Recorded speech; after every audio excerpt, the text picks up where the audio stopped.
comments. The Honourable Member for Hamilton East, Stony Creek.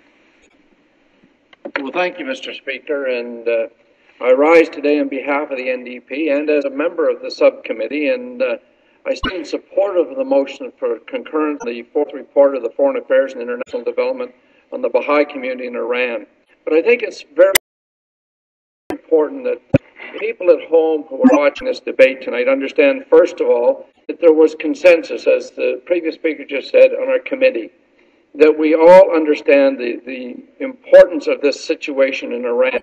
And I also believe it important, Mr. Speaker, to read the motion that's contained in the report. And the motion reads, whereas the House of Commons recognized on the 14th of May 2008 6 members of an informal group known as the Friends in Iran that oversee the needs of the Baha'i community in Iran were arrested and taken to the political prisoners section of the Evin prison near Tehran, where the 7th member was already being held following her arrest in March of 2008.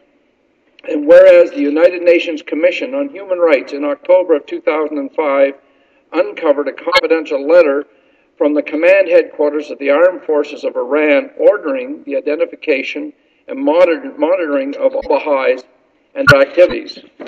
And whereas the United Nations Special Rapporteur on the Freedom of Religion or Belief stated on March 2006 that she also expresses her concern that the information gathered as a result of such monitoring will be used as a basis for the increased persecution of and the discrimination against members of the Baha'i faith in violation of international standards. The Special Rapporteur is concerned that this development indicates that the situation with regard to religious minorities in Iran is, in fact, deteriorating. And whereas the Baha'i community of Canada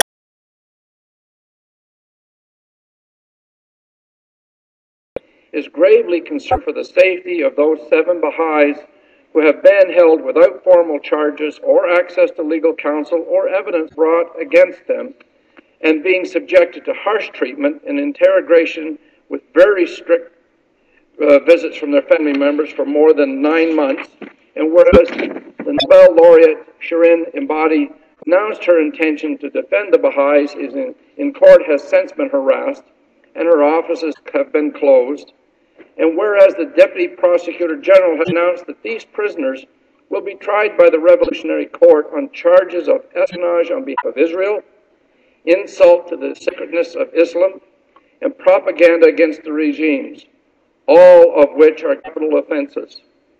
And whereas such charges are frequently used by Iranian authorities to target human rights defenders and religious minorities, and there is nothing in the history or teachings of the Baha'i community to lend any credence to such charges. And whereas these arrests have taken place in the context of an upsurge of arbitrary arrests, raids on homes, expulsion of university students, harassment of children, destruction of graveyards, virulent attacks in government-controlled media, therefore be it resolved that this House condemns the ongoing persecution of the Baha'i minority of Iran and calls upon the government of Iran to reconsider its charges against the members of the Friends in Iran and release them immediately, or failing this, that it proceed to trial without further delay, ensuring that the proceedings are open and fair and conducted in the presence of international observers. Mr. Speaker, this is not one of those debates where you see members trying to score points at the expense of the parties in the House. No, Mr. Speaker, as you've listened, you will have heard unity in this House, unity in support of human rights and security for the Baha'i people in Iran. Mr. Speaker, over the last few weeks, the Human Rights Subcommittee has been studying the human rights situation in Iran. And at each session, Mr. Speaker, we heard compelling testimony raising grave concerns about the actions of the government of Iran against its own people. Human Rights Watch, Amnesty International, and other private individuals spoke of the situation in Iran, which all believe is worsening daily. Canadians will remember with horror the case of the Canadian Kazame. I would like to share with this House the following letter written by Suzanne Thomas following her testimony at the Human Rights Subcommittee, which was subsequently published March 9th in the Ottawa Citizen, and she writes, "We are fortunate to live in a country that enables elected representatives and citizens to work together to promote human rights and protect those suffering human rights violations. Ms. Thomas went on to write how she recently appeared as a witness before the Subcommittee on International Human Rights of the Parliamentary Standing Committee on Foreign Affairs and International Development. The subject under discussion was the rapidly deteriorating human rights situation of the Bahá'ís of Iran. The Parliamentary Subcommittee recognized the threat to the lives of the entire leadership of the Baha'i community in Iran, who, after 9 months in prison with no access to legal counsel, have been charged with espionage on behalf of Israel, insult to the sacredness of Iran, Islam, and propaganda against the regime, and are being tried before a revolutionary court.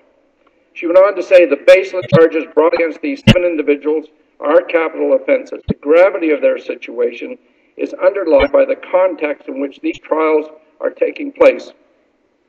The recent upsurge in arrests, incitement to hatred, and increasingly violent attacks on the Baha'is of Iran, the Parliamentary Subcommittee, hearing this, took immediate action and adopted a motion addressing this issue, which is sent to the House of Commons Standing Committee on Foreign Affairs. She went on to write, there the motion was adopted again and will be reported to the House. I hope that the motion will be debated and adopted by the House, sending a clear signal to Iran that it must abide by its freely given commitments to international human rights standards. It will also send a message of hope to the Baha'i leadership of Iran, whose lives hang in the very balance. Every state is sensitive to the court of public opinion. Government, human rights organizations, and concerned citizens in many countries are speaking out against the imminent threat to the lives of the Baha'i leadership and the intensifying persecution of Baha'i communities in Iran. If we all add voices to this appeal, we might be able to yet a tragedy. And that was signed Suzanne Thomas.